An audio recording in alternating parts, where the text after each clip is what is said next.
Hello बच्चों, चलिए प्रश्न को पढ़ते हैं। ऊर्जा का पिरामिड हमेशा बिंदु बिंदु बिंदु होता है।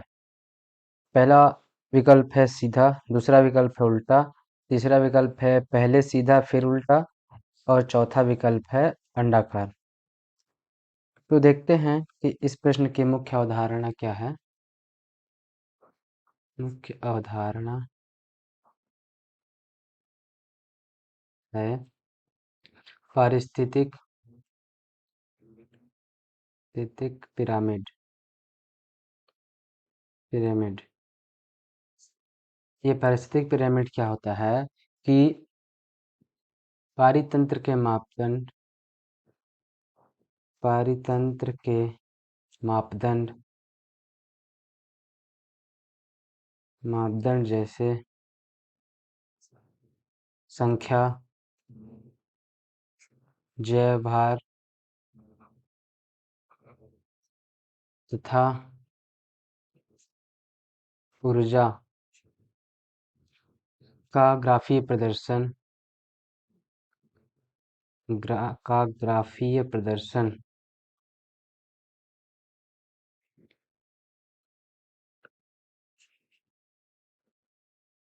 ग्राफीय प्रदर्शन क्या होता है? पारिस्थितिक पिरामिड होता है। ठीक। अब देखते हैं हम कि ऊर्जा का पिरामिड कैसा होता है। तो ऊर्जा का जो पिरामिड होता है, ऊर्जा का पिरामिड सदैव सीधा होता है, सदैव सीधा होता है। अब ये कैसे सीधा होता है, आइए इसको प्रदर्शित करके देखते हैं कि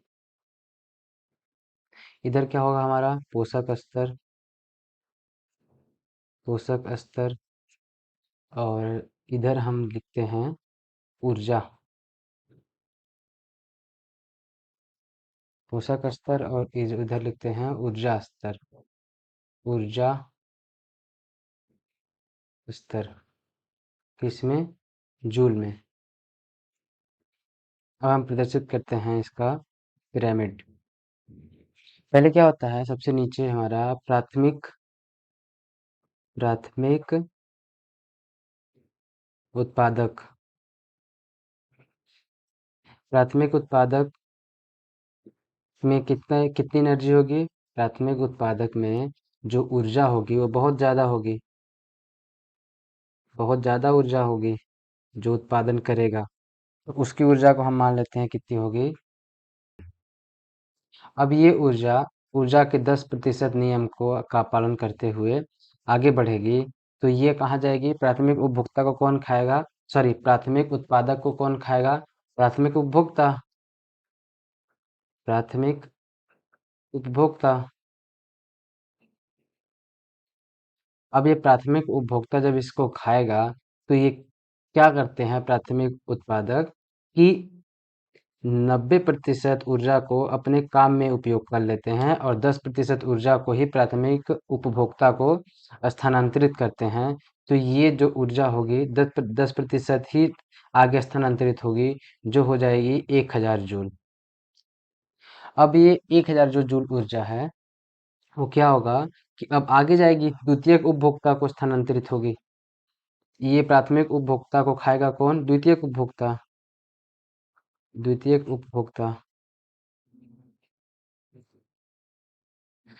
उपभोक्ता जब इसको खाएगा तो इसको कितनी एनर्जी ट्रांसफर होगी, इसका ऊर्जा? कि प्राथमिक उपभोक्ता क्या करेगा कि 10% ऊर्जा को ही ट्रांसफर करेगा। 10% ऊर्जा को अगर स्थानांतरित किया तो कितनी जूल ऊर्जा को इसने स्थानांतरित किया? 100 जूल। मतलब कि यहाँ भी कम हो गई ऊर्जा। तो कम हो गई तो यहाँ इसका भी थोड़ा जो ये होता है ग्राफ, ये थोड़ा कम बनेगा। ठीक। अब क्या होगा कि जो द्वितीयक उपभोक्ता को खाएगा कौन? तृतीयक या सर्वोच्च उपभोक्ता। इसको कौन खाएगा? तृतीयक या उच्च उपभोक्ता। उच्च उपभोक्ता उच्च उपभोक्ता जब इसको खाएगा, अब ये फिर 90% एनर्जी को 90% ऊर्जा को यह अपने काम में उपयोग कर लिया है और 10% ऊर्जा को स्थानांतरित करेगा। तो ये कितना स्थानांतरित किया? 10 जूल। तो यहाँ भी थोड़ा ये जो ग्राफ आएगा ये थोड़ा कम आएगा, छोटा हो जाएगा। अब हम देखते हैं, अगर हम इस इनके सभी कोनों को मिलाते हैं, इस ग्राफ के सभी कोनों को अगर मिलाएंगे तो एक सीधा पिरामिड मिलेगा, सीधा पिरामिड हमको दिखेगा। अब ये ऊर्जा क्या होगी, जब भी आगे अपने उच्च स्तर में, उच्च पोषक स्तर में स्थानांतरित होगी तो कुछ न कुछ खर्च हो जाती है उसको। वो कितना खर्च होती है, 10% के नियम से। तो जो हमारा उत्तर होगा वो सदैव सीधा होगा। तो चलिए हम विकल्प को देखते हैं और सही उत्तर को टिक करते हैं। क्या होगा, विकल्प एक है सीधा, ये सही है। विकल्प दो उल्टा, ये गलत है। विकल्प तीन क्या है कि पहले सीधा फिर उल्टा, ये भी गलत है। और विकल्प चार है अंडाकार, ये भी गलत है। तो हमारे इस प्रश्न का सही उत्तर होगा सीधा, मतलब ऊर्जा का पिरामिड है हमेशा सीधा होता है। आशा करते हैं आपको समझ में आया होगा। धन्यवाद।